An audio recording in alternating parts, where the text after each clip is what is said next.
आपण अत्यंत महत्त्वपूर्ण अपडेट पाहतो. हा व्हिडिओ आपण शेवटपर्यंत पाहावा. मान्यताप्राप्त अशासकीय माध्यमिक शाळांसाठी वेतन अनुदानाचा मोठा निधी वितरित. 20 मार्च 2026चं महत्त्वपूर्ण परिपत्रक निर्गमित झालेले आहे. आपण समोर परिपत्रकसुद्धा पाहणार आहोत. नमस्कार मित्रांनो, चॅनलमध्ये आपले स्वागत आहे. तत्पूर्वी आपण नवीन असाल चॅनलला आता सबस्क्राईब करा, समोरील बेल आयकॉनला क्लिक करा. निश्चितच नवनवीन अपडेट अखिल तांबूसर क्लासेस चॅनलमार्फत सतत आपल्याला पाहायला मिळतील.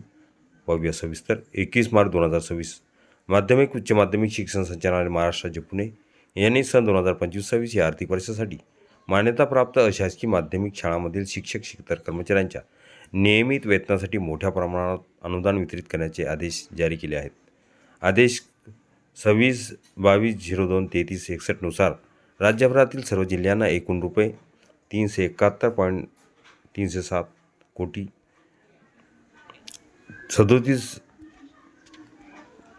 3,71,307 कोटी इतका निधी वितरित करण्यात आला आहे. एकूण निधीचे पार्श्वभूमी शासनाच्या शालेय शिक्षण व क्रीडा विभागाच्या व्हाईट बुक 2025 नुसार प्रारंभी 778.9588 कोटी इतका निधी तरतूद मंजूर करण्यात आली होती. त्यानंतर डिसेंबर 2025च्या अधिवेशनात 125 कोटीची पुरवणी मागणी मंजूर झाली. यामुळे एकूण तरतूद 1,639.588 कोटी इतका झाली. यापूर्वी विविध टप्प्यामध्ये सुमारे 914.9055 कोटी वितरित करण्यात आले होते. आता नव्याने वितरित केलेल्या निधीसह एकूण वितरित अनुदान 948.1795 कोटी इतका झाले आहेत. कोणत्या खर्चासाठी अनुदान?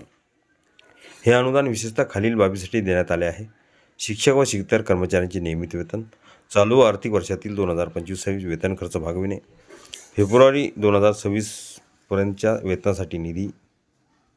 महत्त्वाचे म्हणजे ऑगस्ट-सप्टेंबर महिन्याच्या थकीत टप्पा वेतन इतर देयके ह्या निधीतून देण्यास मनाई करण्यात आली आहे. निधी वितरणाची पद्धत. सर्व वेतन ECSद्वारे थेट कर्मचाऱ्यांच्या बँक खात्यात जमा करणे बंधनकारक.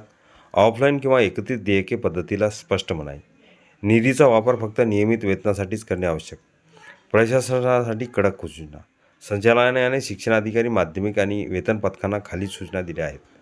दर महिन्याला खर्चाचा अहवाल पुढील महिन्याच्या 7 तारखेपर्यंत सादर करणे.